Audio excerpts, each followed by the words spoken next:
자, 우리 문제 좀 풀어보겠습니다. 자, 1번 병원 얘기가 나와요. 그러면 어떤 검사 방법? 환자 대조군. 답은 4번이죠. 자, 2번입니다. 자, 여기에서 힌트는 일부 지역에 특수하게 어쩌고저쩌고 하면서 일정한 양상을 유지하고 어쩌고저쩌고 나옵니다. 답은 2번. 토착성이 되겠죠. 자, 3번입니다. 자, 우리 임상 실험할 때 사용하는 방법 3가지가 있다 그랬습니다. 무작위 배정법, 양측, 그러니까 눈가림법, 맹검법, 위약투약법, 선별투약법은 없죠. 답은 4번이죠. 자, 4번입니다. 환자군이 있고 대조군이 있어요. 그럼 우리가 알고 있는 환자 대조군을 얘기하는 거고, 환자 대조군의 또 다른 말은 후향적 연구죠. 답은 2번이 되죠. 2번. 그 다음에 5번입니다. 자, 5번은 2단계 역학이래. 그럼 2단계 역학하면은 분석 역학을 얘기하는 거죠. 답은 4번. 자, 6번입니다. 베일의 홍역과 같이 수년의 간격으로 집단 발병이 되는 거래. 그럼 이거는 우리가 알고 있는 주기변화죠. 그럼 주기변화의 또 다른 말은 순환변화죠. 답은 1번이죠. 1번. 그 다음에 7번입니다. 자, 코호르트 연구하면은 구할 수 있는 거. 상대 위험도, 기여 위험도, 발생률도 구할 수 있죠. 그렇죠? 그러나 비례 사망지수는 구할 수 없는 거죠. 답은 4번이에요.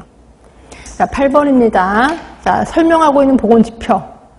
백분율이고 병원체의 감염력, 전염력을 간접적으로 측정한대요. 발단 환자 나왔습니다. 발단 환자, 최초의 환자를 발단 환자를 했지. 이 환자 때문에 생기는 거 뭐예요? 2차 발병률을 얘기하는 거죠. 답은 3번이네요. 자, 9번입니다. 비교 위험도 구하래요. 답은 몇 번 나오셨을까요? 3번이죠. 3번. 자, 요거 어떻게 구해요? 비교 위험, 오늘 거랑도 헷갈리겠다. 비교 위험도 R2분의 R1. R2는 비흡연자 중에서 폐암에 걸린 사람을 얘기하는 거죠.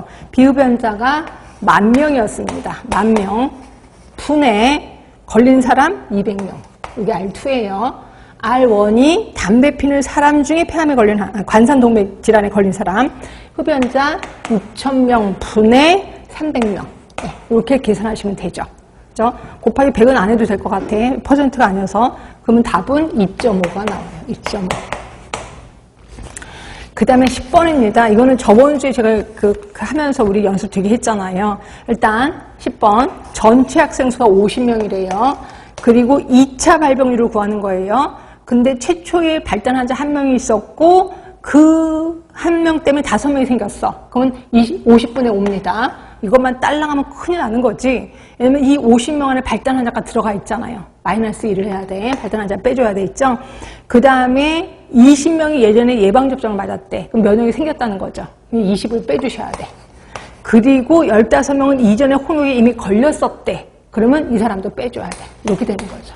자, 그래서 답은 4번이 됩니다. 4번. 그 다음에 11번이에요. 자, 교차비를 구하래요. 교차비는 우리 공식 기억하세요? BC분의 AD 했었거든요. 그러면 B에 해당되는 게 뭐예요? B에 해당되는 게 160. C가 2죠. 곱하기 2. 그 다음에 A가 40.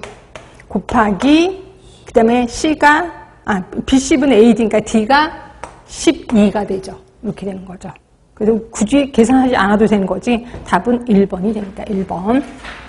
그 다음에 12번이에요. 자, 비감염성 질환이래요. 그럼 비감염성 질환 하면은 대표적인 게 하나잖아. 원인막 모형이겠죠. 그리고 메컨이 또 제시한 거거든요. 답은 원인막 모형. 자, 13번입니다. 고든과 클락이 제시한 질병의 발생 기전으로 옳지 못한 거. 혹시 고든이 얘기한 게 뭔지 아세요? 역학적 삼각형 모형.